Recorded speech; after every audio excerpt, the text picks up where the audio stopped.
Alright, I would like to join the Save the Children campaign where people read books and make videos of it so the children can watch. So today we're going to read Creepy Susie and 13 Other Tragic Tales for Troubled Children by Angus Oblong. So let's start. The first story is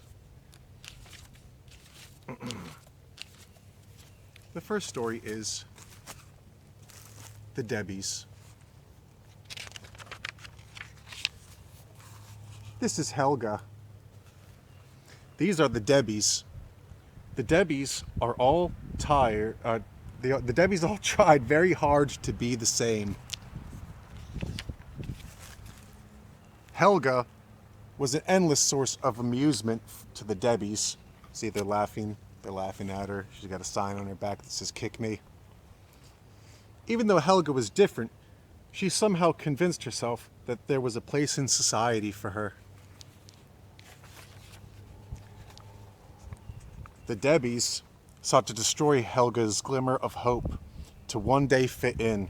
See, they're chasing after her in a truck. Helga became obsessed with the thought of revenge. See that nice photo that Helga drew of one of the Debbies? Helga disguised herself as a Debbie and mingled among them. Once inside the clique, Helga began studying their itty-bitty thoughts and their migration patterns. See? Over lunch, the Debbies decided to have a slumber party at Debbie's house. See how the Debbies are going to gather at Debbie's house? See how that works? Okay. They ate pizza, painted their toenails pink, giggled, and talked about Matthew Kelly's excellent butt cheeks.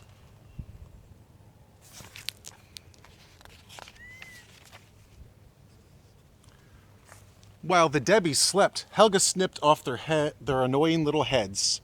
Then she ate all of the pizza crusts. The end. Okay.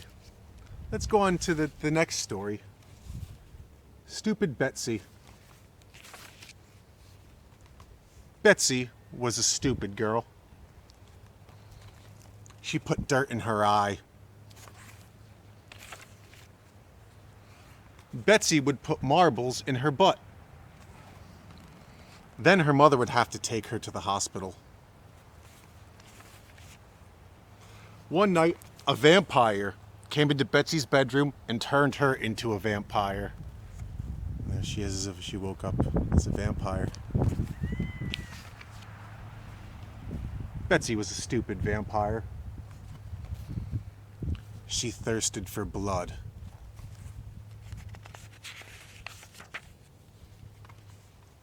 She bit a tree. She bit a wig store.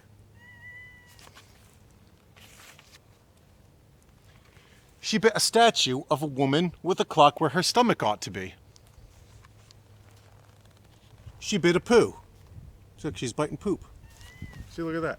She's a stupid vampire. Betsy lay down on the sidewalk to die, but alas, death would not come, as she had already joined the ranks of the undead. Morning came, and Betsy turned to ashes. The end. Her mother did not care. All right, this one is called Waldo and Bean.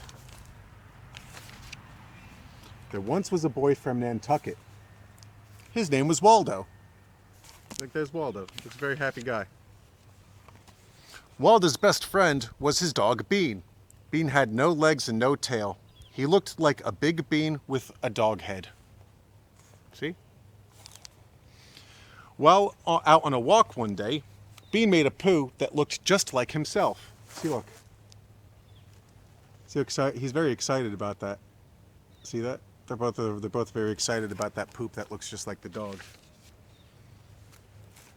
"We'll be famous," squealed Waldo. Waldo rushed the poo home to show his mother. she was drunk. She hit Waldo with the big frozen meat.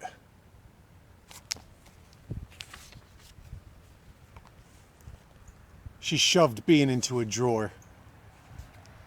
And she destroyed the poo. See, look, she smeared it with her little slippers. Then she threw up. The end. Very nice stories, aren't these? I think your kids will love them. Okay. I'm going to move the camera a little bit closer here. All right, so the next one we're going to move on is called Little Scooter. There's a little guy there, that's Little Scooter. There was just something about Scooter that made people want to throw things at his head. See? Throwing things at his head. Anything that they could get their hands on. Threw like at that looks like a shoe? No, it's the baby. They threw a baby at his head. Baby bounced off of his head. Where is it? It's over on this side. See, look. Came from over here. All day.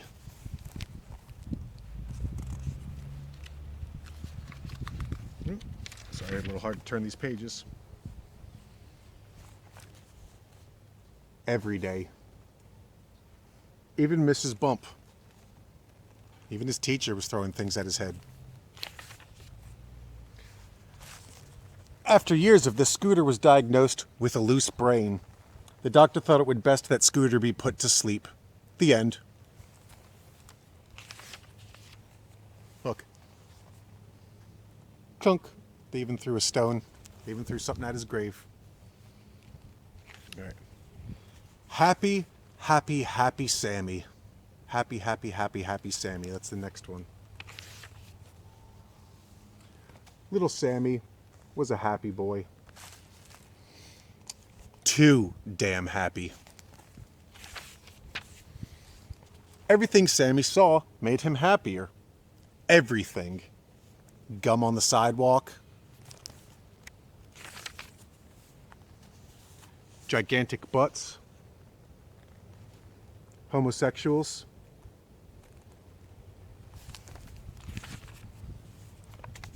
Mutant babies. Bunnies and flowers and all that is politically correct. It was simple, really.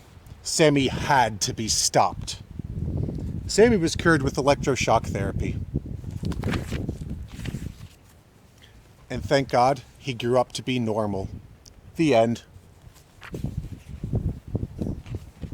Okay, now we're going to go on to one called Milo's Disorder. Milo wasn't like other boys. Milo saw things differently. Milo, honey, dinner's ready! I guess that's supposed to be his mother. She looks quite strange, doesn't she? Milo thought that maybe there was a monster in the toilet watching his butt. He was certain that when he turned away, the things behind him smiled. The lamp is smiling at him, see? He knew all about the dinner waitress serpent that lived under his bed.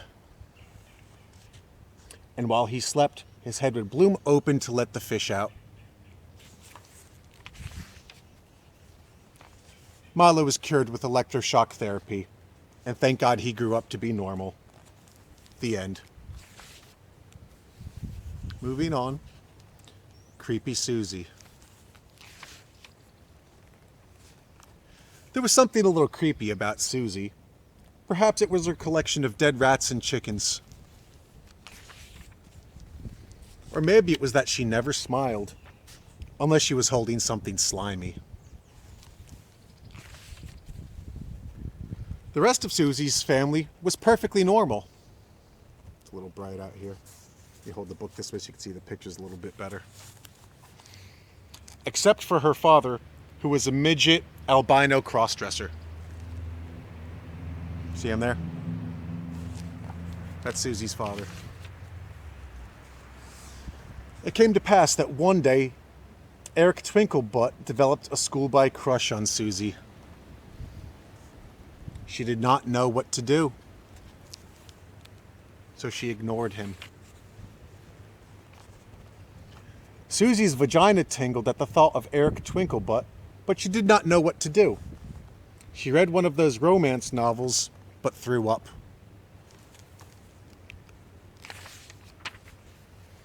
Susie went to see her great-great-great-grandmother Ruby to ask for advice on boys.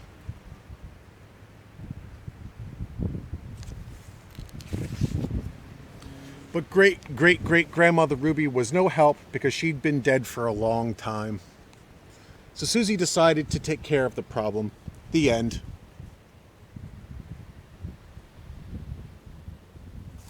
It's a nice story, isn't it? It's a beautiful story. Moving on, Emily Amputee. Emily went to her doctor for an annual checkup. Some paperwork got mixed up and they amputated one of her legs. The end. Lovely story. Okay. Moving on to Narcoleptic Scottie. Little Scottie was born a dog. Cute dog, right? He was short, very, very short. Scottie often dreamt he was tall. He sometimes dreamt he was human.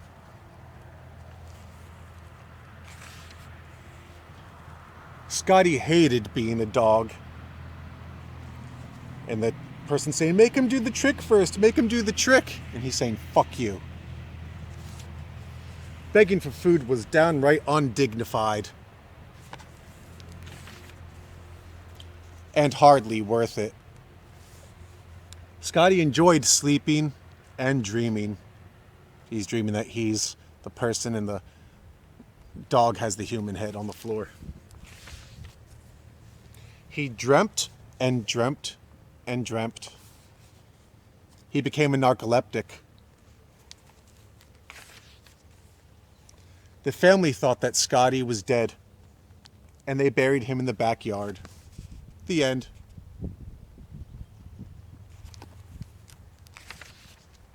Okay. This one is called Sibling Rivalry. Let me sit a little bit more to the side. I think it would make things a little bit more comfortable for me because it's hard to read it the way that I am. Okay. Let's sit more this way. This way I'm kind of looking at it with you. Tommy and Patty were brother and sister. They hated each other. See that? Tommy put a poo and booger sandwich in Patty's lunch pail. Look, she's eating it. But she's saying, Guess that wasn't too much of a punishment if she liked it, huh? So Patty put glue on the toilet seat. Look, you know, he's stuck there. He's stuck to the toilet. So Tommy told all of Patty's friends that she was a hermaphrodite. They're all gossiping about her. So Patty told Tommy that Mommy and Daddy were killed in a horrible accident.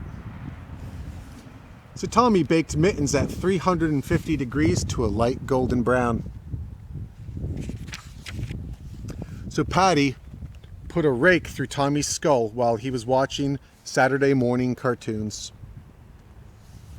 And Patty was an only child. The end. Okay. Rosie's crazy mother. Rosie's mother was a crazy woman. Look, you could just look at that picture and tell that she's crazy. I don't think I have to explain anymore. She shaved the cats. Then she glued little pictures of Elvis all over them. Rosie's crazy mother had a life-sized tattoo of herself on her back, just in case.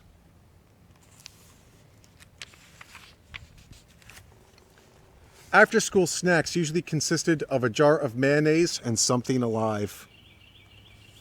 Rosie finally decided that it was weird that her mother made her sleep in the oven.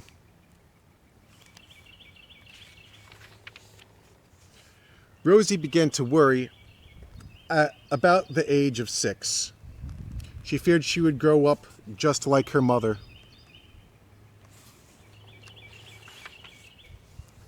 And she did. The end. Jenny, and Babette. The Siamese quadruplets. Babette, I said that a little weird. Jenny, and Babette weren't like the other children, except they're all joined at the heads, at their heads. The neighborhood children wouldn't play with them because they looked too odd. It's like all the kids are running away from them.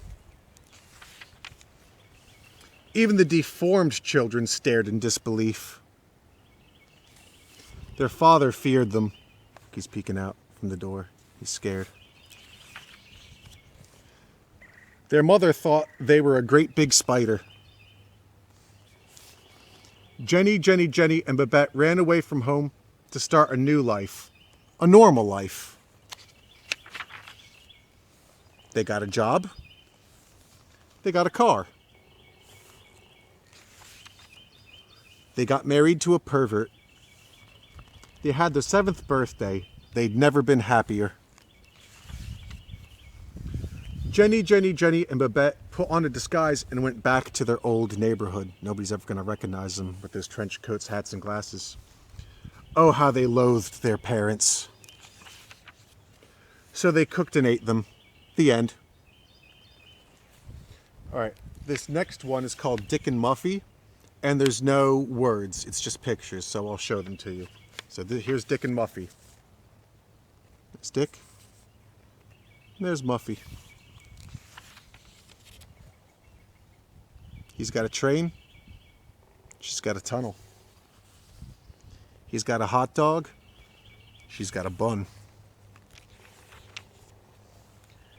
She's got one end of the plug. He's got the other end of the plug. She's got a ring. And he's got a stick. He's licking her pet cat. She's choking his chicken.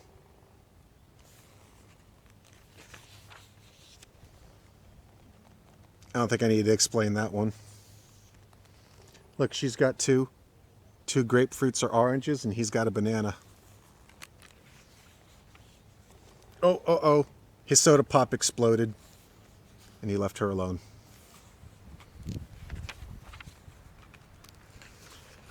Mary had a little chainsaw. Its teeth were sharp as steel.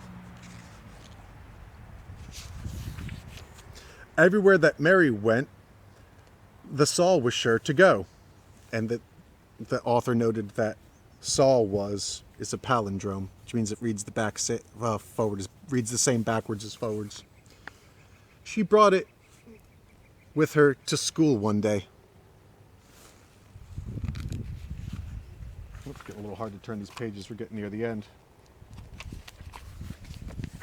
Which apparently was against the rules. Like she saw him through the cafeteria table. And made the children laugh and play to see a chainsaw at school. Yep. I'm sure they had a lot of fun. They loved it. Mary grew up to be one of those big biker women with tattoos. The end. That's the end of the book. I hope you enjoyed this reading of Creepy Susie and 13 Other Tragic Tales for Troubled Children by Angus Oblong. Save the children's.